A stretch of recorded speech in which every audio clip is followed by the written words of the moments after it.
What does it mean to hustle? Like, am I doing it for someone else? Am I doing it for me? Why I'm doing it? If anything, I think the American dream is probably one of the best marketing schemes we've ever pulled off. I think there's a gap between my generation and my parents' generation, but it was like living a stable life, having a good job.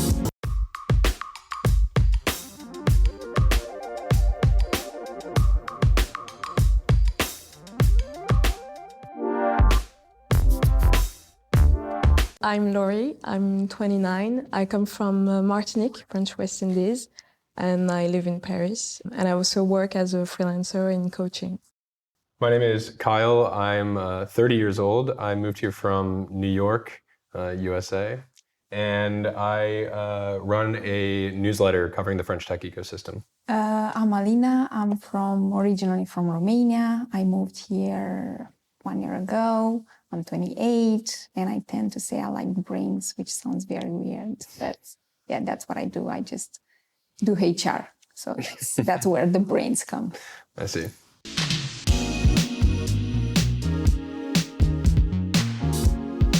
I would say I agree and disagree. I think it's more about the intention behind, where is it coming from, if it's from yourself, because I think if you want to hustle in life, it's pretty normal. If you want to have a nice life, you have to work hard for it. But I also think we need to be more careful how we do it, because if we end up doing it constantly all the time for the wrong reasons, we might burn out. What about you? Yeah, I tend to agree. I kind of break it down in two different categories. There's like hustle and grit and perseverance as an individual. And then there's the hustle culture, which I think has been kind of co-opted by the tech industry and the startup industry. You know, I was talking earlier an example about like you walk into like a WeWork or a co-working space, and there's kind of these like, you know, words and ideas plastered all over the wall about like, you know, working 24/7, always being on. There's almost this kind of like cultish appeal to being a hustler and to blending your career and your social life. And so for me, it's like someone who hustles and someone who's invested in their project or their work, something I admire. And I, like you said, I think it's important if you want to, you know, make it in life, if that's your priority. But the hustle culture, I think, tends to have, broadly speaking, a negative impact overall. And I think it's something that we should investigate a little further. Yeah, I agree too, because there's a positive and the toxic side of the hustle culture. And the hustle for me, hustling is like you focus on what you really want to do in life and you just work towards it. And you need to enjoy it, but the side of you need to just sacrifice everything else, no relationship, work hard now, play hard later, no holidays. I'm busy all the time, like, and it's oh yeah, you're busy. You have to. People see, oh, you're busy. It's okay. You are succeeding in life. I'm always busy. I don't have time for family and everything. That's the toxic side, and also the side of you have this goal. And after you just go to this goal, and then what? Then what? Yeah. What does it mean to hustle? Like, am I doing it for someone else? Am I doing it for me? Why I'm doing it? At the end of the day, why I'm doing it? Yeah. Am I doing it because I want to, I don't know, maybe provide a better life for myself, for my family, because I want to have the dream house? I don't know, maybe you never had it. Maybe when you're young, you had just a room where you lived in. And I think that part of hustle, I understand it psychologically. And I think it's good because it's a motivation. But in the same time, it's also toxic because at some point we can get caught up by the life that we see outside. And also you might get lost. Yeah, I think it's trying to keep a balance between I have this goal, I'm motivated about, but at the same time, I need to like relationships, so maybe people I see, what I do, how I do it. I think it's important. You know, relatively recently, I've had a epiphany, but there were many years in my early career where I'd work long hours. I would focus, you know, dedicate everything or sacrifice everything in service of my career or my job. And there's a French expression actually that I learned when I moved here called d'avoir la tête dans le guidon, which means like guidon is like the bike basket. So when you're riding your bike, imagine riding your bike with your head in the basket. That's a good one. And you gotta bring your head up and kind of in English maybe we would say come up for air.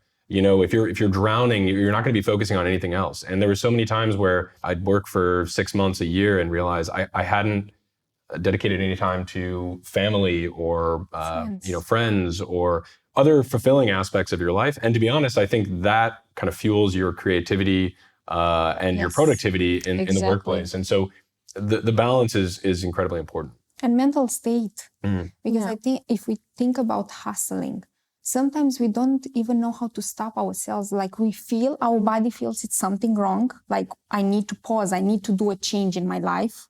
Yep.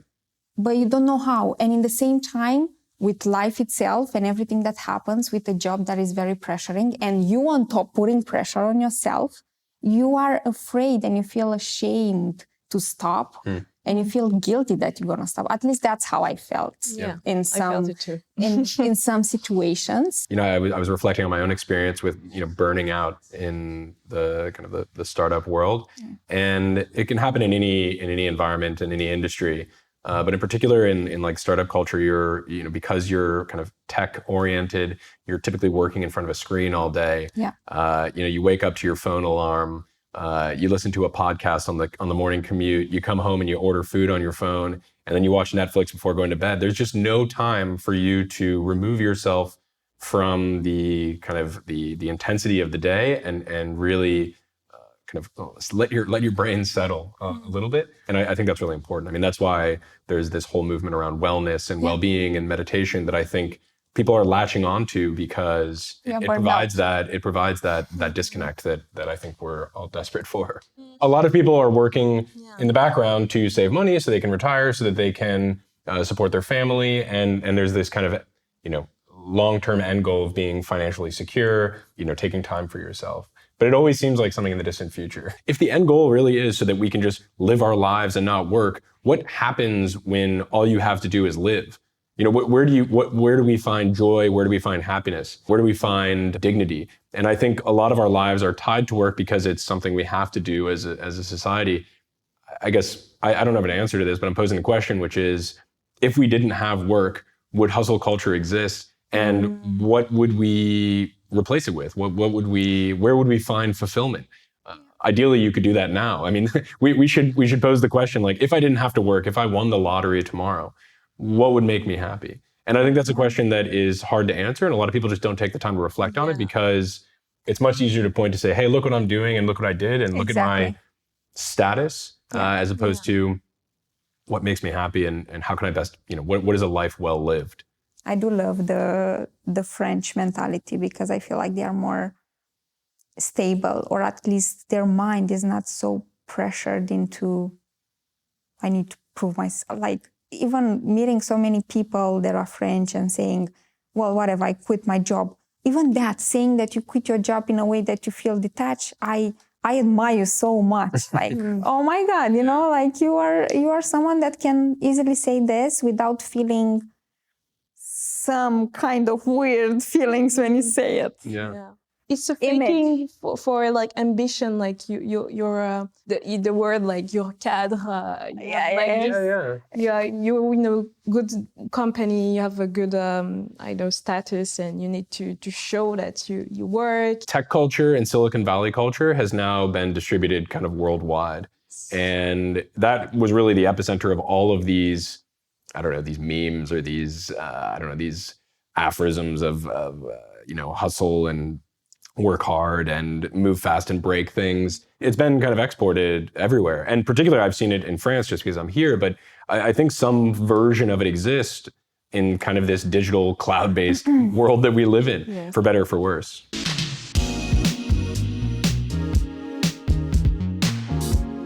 Maybe 50 years ago or 60 years ago, you thought of like the house with the white picket fence in the suburbs. I think we probably moved beyond that aspiration. I think a lot of it is about like independence, freedom, owning your own business, owning your own time. Financial stability, I think, is a big part of it. It feels like a complicated issue or a complicated subject nowadays. But to be honest, like I don't think it's something that like really crossed my mind or I thought of much as someone who lived in America. But perhaps it's more something that people who immigrate to America maybe aspire to, this kind of story that we've told ourselves about America. immigrants coming to the land of free, the land of freedom and everything. And you can be whoever you want to be, just work hard and go towards your goals. And you can just make it. Everyone can make it. It's the land of opportunity and everything. It was presented like that, but we were like laughing class. Like, when I was really, I don't know, 9, I've seen like some fashion movies and things. I'm like, yeah, New York. Oh my God, it looks so cool. And yeah, I want to go there and live like them and everything and be rich, and, you know. So yeah, it was like that. But now I'm like, no, because after I traveled, I saw that the importance of social healthcare. When you live in the US, like work, it's about survival for a lot of people. Whereas in France, well, of course, it depends your background, but we have healthcare. Like if we're dying on the street, like it's okay. You don't have to say, okay, do I have to call an ambulance? And do I have to pay $1,000? Yeah, it's like, it was really shocking to me when I've learned that. I'm like, what is this dream like about? Like, why you don't have the basic things as a European, of course, I think like that. But I don't think I had a concept like that when I was young. Probably I just took it from movies. If anything, I think the American dream is probably one of the best marketing schemes we've ever pulled off. I mean, it's a story. I mean, we're storytellers at heart, and we talk about self-reliance and self-made people and the land of opportunity. I mean, really, that was like a marketing ploy to get immigrants to come over here and work and to build their life and build their dreams. So. And it worked. And it worked. And it worked. It worked. I think the American dream is really tied to hustle, work, financial independence, whereas the French dream is perhaps more tied to like living day to day, living in the moment, experiencing the moment, indulging in the small beauties in life, I suppose, finding beauty in things. Maybe less so in Paris. I know that, but I mean, there's something about like, you know, taking time, spending time with family, developing relationships, eating good food, drinking good wine. There's a slower pace of life, and again, maybe not in the epicenter of Paris, but there is a slower pace of life here, I think, to some degree, that is attractive. Yeah, there's a rich history here. There's a rich history in all of Europe that I think is exciting to explore. Yeah, so I guess it has different elements, but in the way we think about it, probably is the same basis. Like you dream about something that you don't have and you want to explore it. Yeah.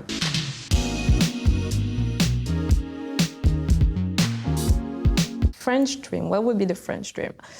Well, I think there's a gap between, my generation and my parents' generation, but it was like living a stable life, having a good job, but also time for holidays and leisure and family and friends and everything. And also work and balance work, life, everything. I think it was about that. But for my generation, I think there's the fulfillment aspect in that, like the self-realization, the exploring. People want to own a house.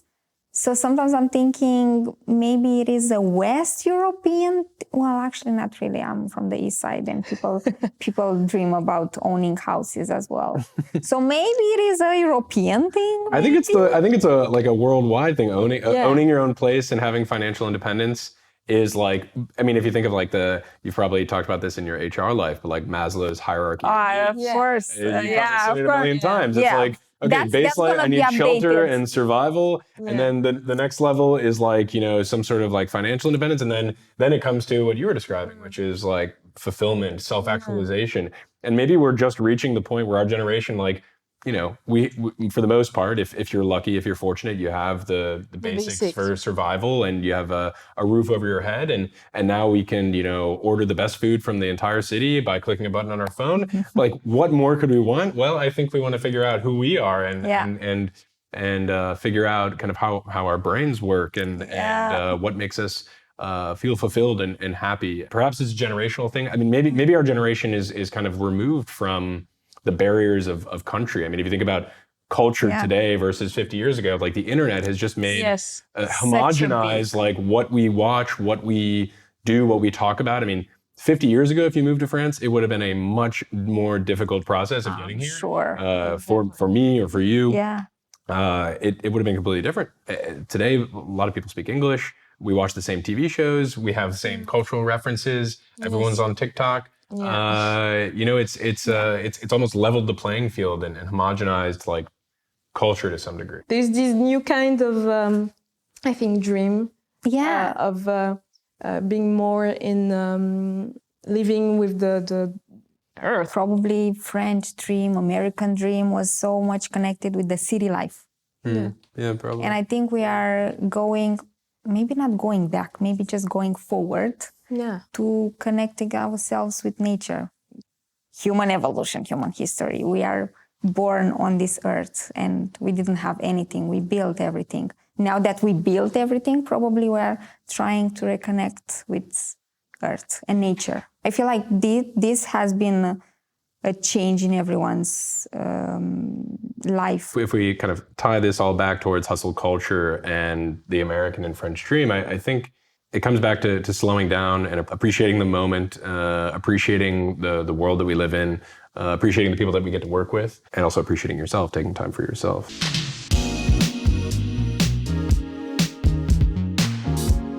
My mother, she was a teacher and she was tired at 45, 50, but she was already in that and she thought, I have no choice to do what I know to do.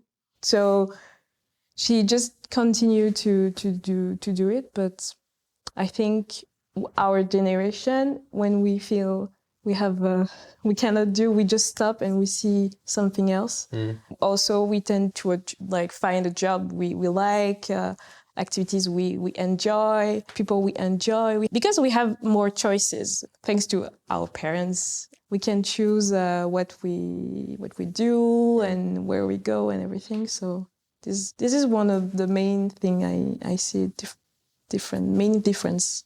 They call us entitled, right? That's the stigma around millennials. Like we are entitled, selfish, everything. Yeah. But yeah, I feel like it's pretty much the same with what you said. It's because our parents fought for other things, hustled for something else.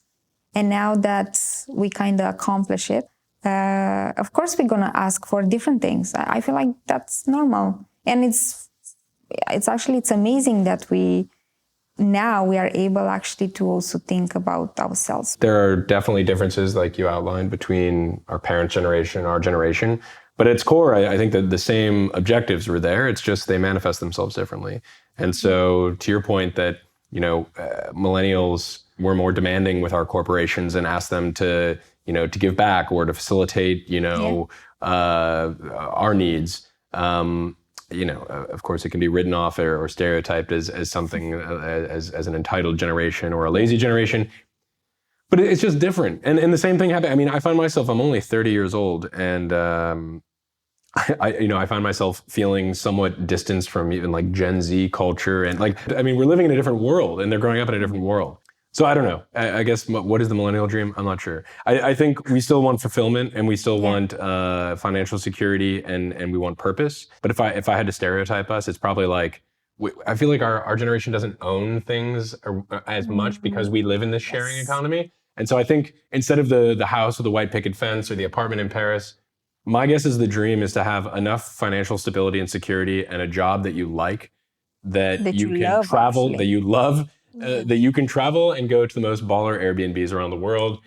Exactly. In perpetuity. Because we've seen our parents probably struggling for that. Like either not having a house or either having one but taking care of it, or always, at least in my case, for example, my mom always worked for having a house. At some point she had it. I was already a teenager. And then she thought about it because she wanted to, improve, change things in the kitchen. So, of course, for me, I'm very much detached from owning a house because seems like a lot of work. It's not necessarily because of the work, but sometimes it seems limited. Like my whole life, it's about I'm going to work only to own something. No, I don't want to work to own something. I want to enjoy it. Sometimes I think my parents' generation also, if they had problem with health because they're depressed and everything, they seek fulfillment or well-being outside. Whereas in our generation, I think we can have this kind of crisis really earlier, and we decide also earlier. But around me, I have friends that they studied things that their parents told them to do, or it was really well seen, and now they're like 28 and like, what I'm doing with my life. And when I'm calling my parents, they say, no, don't quit this great job. It really pays you need well. money. You need money. rent. No, mom, dad, I need fulfillment. And they were like, well, no, you don't need any fulfillment. You have a job. Come on, you need the house. Fulfillment is like traveling outside of work. How do you feel about this? I feel like there is a revolution.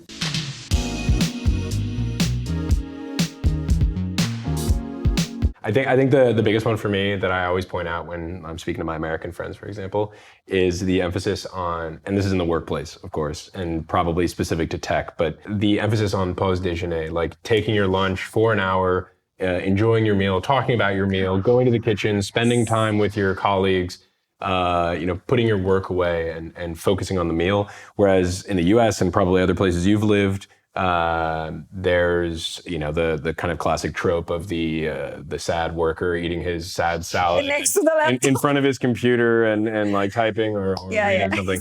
So I mean, there's little elements of community like that and kind of intention around eating that probably comes from French food culture. And labor laws, I think, probably plays a also. Yeah. But that's like one of the like starkest comparisons I can make between the two, and it's a joyful one. It's a happy one. I think it's a really nice benefit to working in France. Here in France, they tend to work later, even though whatever hustling or not, they tend to work later.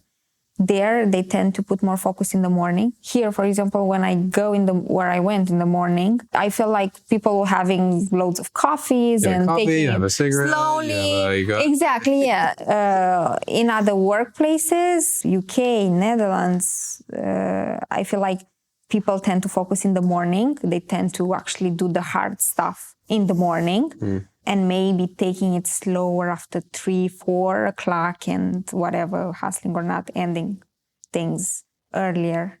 Yeah, at least for Dutch people, definitely. Dinner is very important, to be at your house, if you have a family or not, whatever, and have your dinner. I can see a lot about behavior and also how decisions are made, the differences that I've seen. I feel like people here are a bit more impulsive in the way they take decisions, even in a workplace. And sometimes they take it very personal instead of looking at holistically at the situation and taking it factually. Like, what are the facts? What is happening? And probably it is because they put a lot of emphasis on the social aspect and how even in recruiting or HR, it's about like, do I like this person? Would I work with this person? In other countries, it's more like, can we work together? Can we be efficient together? Here is more about like, if I like somehow. But I'm still trying to figure out. I was actually talking about that with someone the other day about like feedback in France versus the US. I was speaking with a French woman who moved to work in New York. And this probably goes back to the kind of the always on marketing kind of capabilities of Americans. Feedback here, it tends to be more direct, clear. I mean, it's the French honesty. Yeah, exactly. But in the US, we give what's called like a shit sandwich, which is like we give something nice to kind of, ease into the conversation. Then we say something really shitty about you or your performance or what happened. And then we follow up with like how you can improve and why this isn't the end of the world. For example, the Dutch culture is also direct, but they say it in a way that is non-personal. It doesn't feel like it's attacking you to how you are. It's just like whatever the situation, the work, the project, whatever happened, it is in a way that is not efficient for us. So how are we going to solve it? Here is more personal. It's like, oh, you did that and that and that and that, and you didn't do it or whatever. There is that fussiness about it, which at the end of the day, you're like, okay, I got it. Again, it depends on personalities. But for foreigners in the beginning, at least for me, even though I'm coming from a Latin country, I definitely saw similarities because Romanians tend to be the same, direct, but in a fussy way, where they need to show their feelings and emotions. Yeah, for the workplace, sometimes it's not always, especially if you want an inclusive environment. Yeah. If we want to make people feel included, we need to think a bit better. Okay, you can be direct and honest. That's what everyone needs and wants, probably, but sometimes it hurts. But The way. how we communicate that, how we find a way where they actually understand how people are, where are coming from, and how to make them feel like they are parts of the environment. Yeah, I agree, because I think in France we still have a long way to go to about how the communication at work. And I've learned the nonviolent communication method, and I've practiced it, and now I'm teaching that to young kids and also adults and everything for working. And I think in France we don't know how to do that. And it's an effective way to like facts, what are your needs, how you feel about that. And sometimes in France we tend to accuse people or we don't learn at school or universities or degrees or whatever. We don't learn how to feedback or to communicate at work. But also more generally speaking, the difference I've seen. We talk about holidays, and holidays is a big deal here. So I would say that. And also I've worked with Asian people, South Korean and Japanese people. And I think it's in France, because of this culture of leisure, of living life and enjoy life, we have no issue to take our holidays. We're like, we're going to take our holidays before May. And there's a schedule about that. And European countries also, we tend to, when we go on holidays, it's like 2 weeks during the year. Whereas in Asia, a holiday is just a weekend. I mean, for South Korea and Japan, it's like, oh, we're going on holidays. Yeah, how many days? I'm like, we can. I'm like, what? This is not a holidays. And I think, and also I've heard about sick days in the US. Yeah. And I was like, what? You have like 2 sick days or I don't know on your contract, and you cannot plan the day you're sick. In the US, you can actually accrue holidays over time. So people will often defer their holidays for years. I mean, like 3 years in a row, and then they'll take all of it at once in some cases. But another thing it's kind of like a stereotype of the US is like when you're on holiday, you're not actually on holiday. You don't like disconnect. Unlimited PTO. Yeah, your phone is still available. People still email you. You're checking it. Oh my God. I remember seeing some like Instagram post or something about like the difference between out of office emails from a European and an American. And like you'll get one from a European. It's like, I'm out of the office from August 1st to August 31st. I will not be responding to email. I will not be responding to phone calls. Don't contact me. It's like very blunt. And expect delays. Yeah. I'm going to get back also. And then there's like some guy in the US who's like responding from a hospital bed because he got hit by a car or something, or, you know. So it's, I mean, like there's definitely a different attitude towards taking holidays. But it was a pleasant, actually, discussion. Yeah, it was really nice to meet both of you. Yeah, it was. I enjoyed speaking with you. Yeah, I enjoyed it. Yeah. And keep the hustle up, but not too much. Yeah. Let's face it down. Face it down a bit. You know, Enjoy just listen to our body and also mind. Yeah. When she or he needs a break. Exactly.